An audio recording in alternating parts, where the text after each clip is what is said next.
السلام عليكم ورحمة الله وبركاته أعزائي المشاهدين، أهلا ومرحبا بكم. يلتقي اتحاد جدة السعودي الليلة مع الهلال في المباراة التي تجمع الفريقين في إطار منافسات دور العودة في إياب دور 16 من دوري أبطال آسيا لكرة القدم في الموسم الحالي.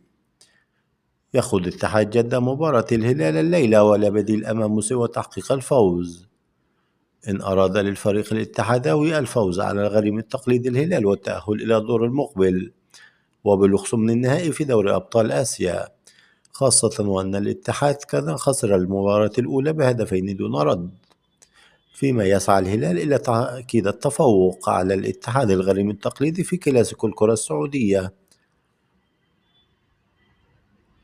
ويملك الهلال مجموعة مميزة من اللاعبين، ويحتاج الهلال إلى التعادل فقط أو الهزيمة بهدف وحيد أو الفوز بأي نتيجة.